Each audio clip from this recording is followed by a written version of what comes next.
Dilanjutkan dengan pelaksana koordinasi Wasdali.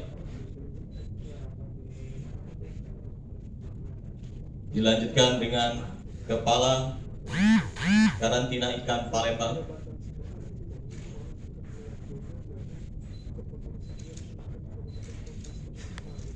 Dan dilanjutkan dengan kepala badan karantina ikan, pengendalian mutu dan keamanan hasil perikanan.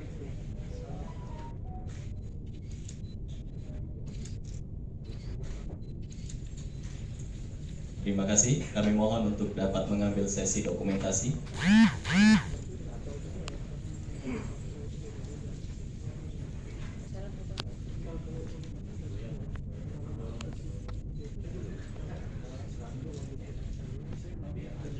Jadi untuk benur memang ini sudah ada permen lagi gitu ya untuk permen 16 ya 2022, tidak hanya benur tapi juga kepiting dan juga lobster, udang. Jadi memang ini masih harus terus dipantau. Oleh karena saya bilang gotong royong tadi, karena tidak hanya badan karantina yang bertanggung jawab, tapi Direktur Jenderal Pengawasan Sumber Daya adalah juga bersama Bea Cukai, imigrasi, kemudian juga yang lainnya harus K3 tadi, koordinasi, kerjasama, dan juga satu lagi apa? Kerjasama, koordinasi, komunikasi. Ya, penting itu.